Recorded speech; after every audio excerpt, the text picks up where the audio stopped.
Hi friends, இன்னைக்கு இந்த முருங்கைக்கீரை பொடி எப்படி செய்யறதுன்னு பார்க்கலாம். இந்த 250 கிராம் கப் யூஸ் பண்ணி தான் நான் எல்லா இன்கிரிடியன்ட்ஸும் மெஷர் பண்ணியிருக்கேன். ஸ்டவ் ஃபுல்லாக சிம்லேயே வச்சுக்கோங்க. 2 கப் வாஷ் பண்ணி காய வச்ச முருங்கைக்கீரை எடுத்திருக்கேன். இதை ஒரு 2 மினிட்ஸ்க்கு நல்லா ட்ரை ரோஸ்ட் பண்ணி எடுத்துக்கலாம்.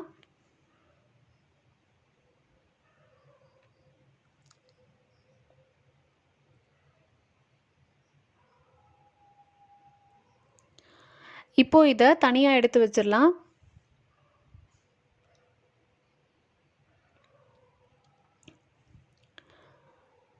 ஒரு கைப்பிடி அளவுக்கு கருவேப்பிலையை காய வச்சு எடுத்திருக்கேன். இதையும் அதே மாதிரி ரோஸ்ட் பண்ணி எடுத்துக்கலாம்.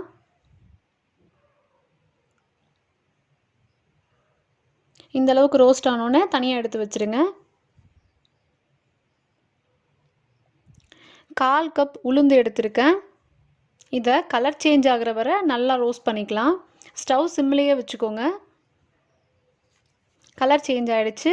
இதையும் எடுத்து வச்சிடலாம்.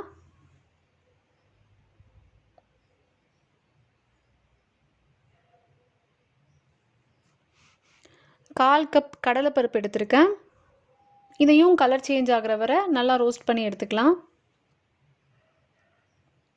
இப்போ இதை எடுத்து வச்சிடலாம்.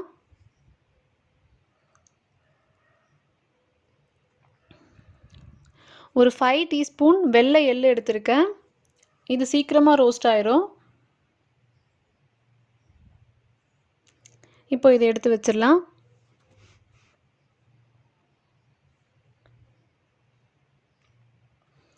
ஒரு டீஸ்பூன் பெப்பர் எடுத்திருக்கேன். இது ரோஸ்ட் ஆன உடனே நல்ல ஃப்ராக்ரன்ஸ் வரும். அப்போது இதை எடுத்து வச்சிடலாம்.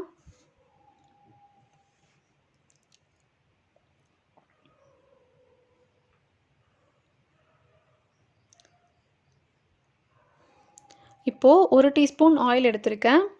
இனிமேல் வர எல்லா இன்க்ரீடியன்ட்ஸ்க்கும் கொஞ்சம் ஆயில் விட்டு ரோஸ்ட் பண்ணிக்கலாம். 10 பல் பூண்டு, கொஞ்சமாக புளி எடுத்திருக்கேன். புளி டேஸ்ட்டுக்காக மட்டும்தான். உங்களுக்கு வேண்டாம்னா இதை ஸ்கிப் பண்ணிக்கலாம். இது கலர் சேஞ்ச் ஆனோன்னே எடுத்து வச்சிடலாம். 1 டீஸ்பூன் ஆயில் விட்டு 4 வரமிளகாய் எடுத்திருக்கேன். இது உங்கள் காரத்துக்கு ஏற்ற மாதிரி எடுத்துக்கோங்க. இந்த அளவுக்கு கலர் சேஞ்ச் ஆனதும் அதையும் எடுத்து வச்சிடலாம்.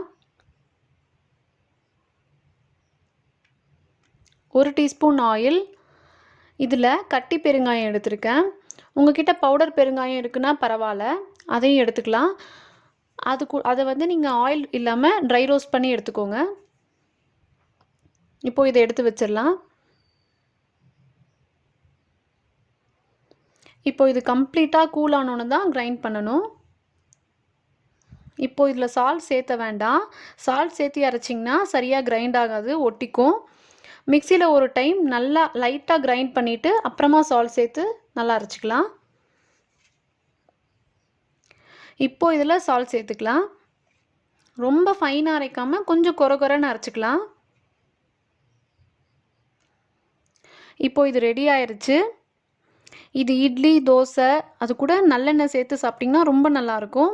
நல்ல சூடான ரைஸ் கூட நெய் சேர்த்து சாப்பிட்டிங்கன்னா அது ரொம்ப டேஸ்ட்டாக இருக்கும். நீங்களும் ட்ரை பண்ணி பாருங்கள்.